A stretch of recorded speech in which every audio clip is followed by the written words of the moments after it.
Hello teachers, well you're moving along and here you are in week 4. Now this week you're going to develop your procedures for daily instruction. In other words, how do you greet students upon arrival to class? How do you open a lesson and transition from topics or classes during the school day? How do you assign and collect student work? Do you use rubrics? What is your grading policy? And how do you communicate these policies to both students and parents? Now these are especially important parts of your classroom management plan. These are all things that occur during a school day. Now the reason for a procedure is to develop consistency, and consistency is what helps to develop trust and security with students. The textbook, and I know I say this every week, but it is especially good and offers some guidelines and some suggestions for this part of your classroom management plan. And please make sure you read this before you submit the assignment for this week. Now, in addition to your procedures for daily instruction, you're also to discuss your procedures for working with the special needs students. Now, I realize that many of you are not SPED teachers, but all teachers must know and be aware of any IEP or 504 plan that a student may have. Now, as a teacher, you are required by law to know and follow any IEP and 504 plans, as well as to be a part of developing the plan. Now, if you fail to follow an IEP or 504 plan, you could be open to a federal or state lawsuit. So I highly recommend that you study this portion of the text. The other thing to consider is how do you store your IEP or 504 plan so it's in a secure location.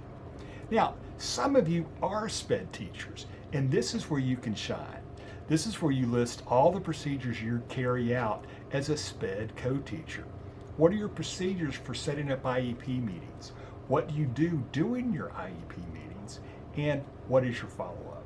These are all things to consider for your next section of your classroom management plan. Now remember, all the weekly assignments will be collected and submitted again at the end of the class for your final artifact. And you still have time to go back and make any adjustments before you send in your final submission. Now our next live class will be on Zoom beginning at 6:30 p.m. on October the 4th. And that will run for about 30 to 45 minutes. And again, email me if you have any questions and I will send you the Zoom link. Okay, so week 4, task 1.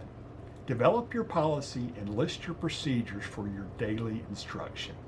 Below are some things that you may consider, but remember, it is not an exhaustive list. So, how you greet and dismiss students from your classroom? How do you open a lesson and transition from topics or classes during the school day? How do you assign and collect student work? How do you distribute and collect different materials?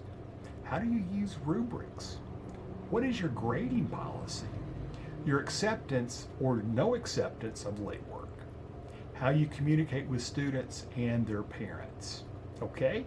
Now week 4, task 2, this is where you develop your policy and list your procedures for daily instruction for delivery of instruction for your special needs students with IEPs or 504 plans. Now each IEP or 504 plan will be different. But what needs to be listed here is how to plan and work with your special needs students.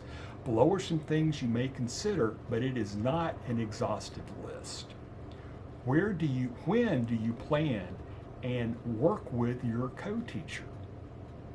Where do you keep copies of your IEP or 504 plans? And what do you do to differentiate your lessons? Again, these are just some ideas.